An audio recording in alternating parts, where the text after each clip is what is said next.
Now, from CBS News Miami, this is Facing South Florida with Jim DeFede. Welcome to Facing South Florida. I'm Jim DeFede. Today, we are going to explore the politics of climate change. A Yale study recently found that 73% of likely voters in Florida believe global warming is real. 63% of likely voters say they are worried about climate change, with 60% believing it poses an immediate threat to Americans, and 69% believe it will harm future generations. And a clear majority also believe global warming is caused by humans. When asked who should be doing more about global warming, 63% singled out Congress. So if Florida voters believe climate change is a threat, believe it is caused by humans, and believe Congress should be doing more, why has this become such a highly partisan issue, with Republican members of Congress in Florida routinely voting against climate change measures?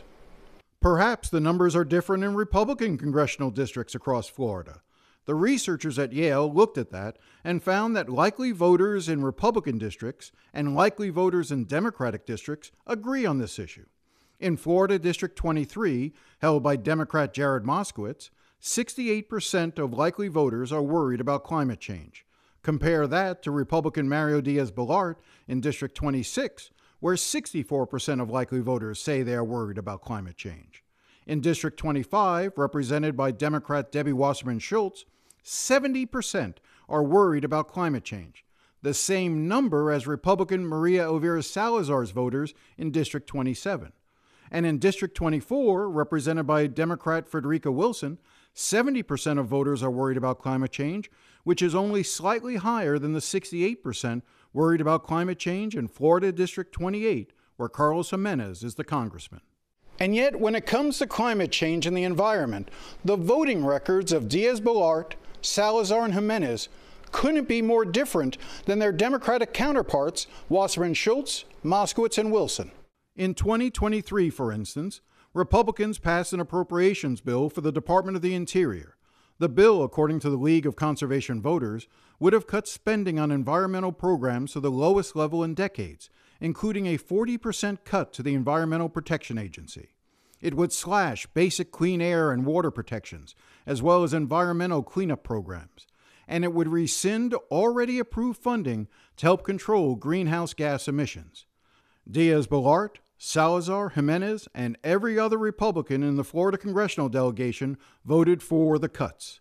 Wasserman Schultz, Moskowitz, and Wilson, along with all the other Democrats from Florida, voted against the cuts. The bill passed in the House on a party-line vote, 213 to 203, but died in the Democrat-controlled Senate. In March of this year, Republicans tried again to cut the EPA and repeal funding for climate change programs. And again, Republicans in Florida voted for the cuts, and Democrats voted against them.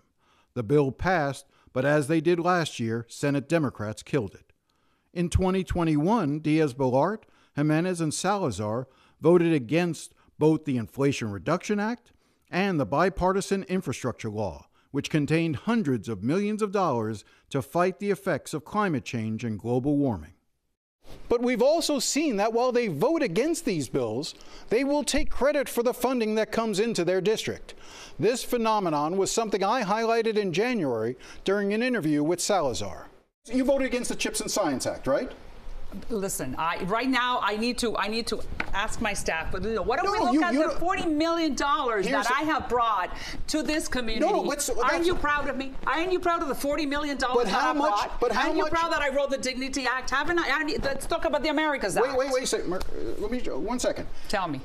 The money that you talk about, the $40 million that you bring back to the district, sometimes that money comes from bills that you voted against. You voted against the CHIPS Act, and yet you praise the fact that the South Florida Climate Resilience Tech Hub is going to be started in Miami, right? You voted against the infrastructure bill, and you talk about all the money that comes back to the airport. So at the same time that you're taking credit for the money that you bring back to the district, in Washington, you're voting against these projects on party line votes. Listen, that was, I think, last cycle. I cannot really remember right now, but let's look at the Americas Act, which is what I'm going to vote. So you don't want to explain why you vote really against cannot, things. I mean, right now, and I'm not trying to be a politician, there's so many bills that I've introduced that I know that many of them. These are bills that you voted against. That I understand. But it's okay. Sometimes I vote and sometimes I don't. But let's look at the positive. All of which begs the question, if voters believe climate change and the environment are important issues, and the funding of these bills help people in their districts, why do Republicans feel free to vote against them with such regularity? That is going to be the focus of today's show. To try to understand what is happening, I spoke with former Republican Congressman Bob Inglis. For years, he represented one of the most conservative districts in South Carolina and began his career as a climate change denier. Today, he leads a group called Republican EN, which is trying to win conservatives over on the issue of climate change. Well, my first 6 years in Congress, I said that climate change was nonsense. All I knew was that Al Gore was for it. Therefore, I was against it. Okay, pretty ignorant, but that's the way it was my first 6 years in Congress. So much of this seems to be based on the perception, particularly for Republican politicians, that anything with the word environment in it must therefore be liberal and left.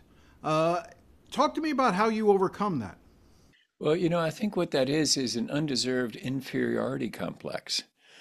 Conservatives apparently think we're no good at energy and the environment. And so when the topic comes up, we shrink in science denial or go off on some other grounds. If you had asked me this question 15, 20 years ago, if I had thought about this, I would have said probably what was driving, particularly those on the Republican side of the aisle, would have been the influence of campaign contributions from the oil and gas industry, that this was more of that's what was driving so much. And I'm not suggesting that campaign contributions don't still play a role, but it does seem as if the environment has almost become a culture war issue in terms of how it's perceived. Do you agree? Yes, it definitely has become that. And it's because the language that's used, I think. The climate conversation has been conducted in the language of the left. And so that's what's happened, is that it's become culturally marked. It also is interesting, Jim, to think about the history of this. Up until 2008, Republicans were on board with solving climate change. Then came the election of Barack Obama, and we were in the midst of the global financial crisis. And so it switched, and it became marked as very much a left of center battle on climate change, and the right dismissed it. And so that's where, up until then, there was bipartisan consensus that, hey, we need to do something about this. And then 2008 is when it changed. I thought, to tell you the truth, that it would be over, that kind of problem of the polarization would be over once the Great Recession was over. I was wrong. I didn't anticipate the coming of Donald Trump and his deciding to double down on climate disputation, and that's persisted to this day. And so I think he sort of lengthened the time that we've been through this, this period of disputing the science, basically. Trump has long been a climate change denier. In 2012, he tweeted, "The concept of global warming was created by and for the Chinese in order to make U.S. manufacturing non-competitive." Here he was in 2022. I heard somebody that the oceans are going to rise 1/8 of an inch over the next 300 years. We have bigger problems than that. We'll have a little bit more beachfront property. That's not the worst thing in the world. And here are two examples of what he said this year. When people talk about global warming, I say the ocean is going to go down 1/100th of an inch within the next 400 years. That's not our problem. Poor fools talking about global warming. When I first started this thing, republican.org, those were the dark days of the Great Recession. And that's when I got tossed out of Congress, in those very dark times when people were worried about their houses being underwater financially, worried about their jobs. And they were very happy to hear we could take one worry bead off the strand. Don't need to worry about climate change. They were very grateful for that. And back then, it was really aggressive disbelief. I don't believe in climate change, and you shouldn't either. Now it's different. Most people have stopped arguing with thermometers and yardsticks and rulers about sea level rise. If you look at most congressional districts, especially those here in Florida, the polling I've seen, 60, 70% believe climate change is a serious issue that needs to be addressed. And yet politicians may not follow that because it's not seen as the priority for those voters. It may be a preference, but not a priority for them in how they decide to vote. And I think that's part of the challenge as well, isn't it? That a lot of your Republican colleagues back then and even today may say, sure, there's a lot of people in my district who believe that we should do something about climate change, but they're not going to vote me out if I don't. That's why I love to go to speak to young Republicans, to Republican women's clubs, to meet with county party officials, because those are the folks who need to hear this message in a language that suits them, and to build up their confidence that, yeah, we got a solution to this. We're really good at this.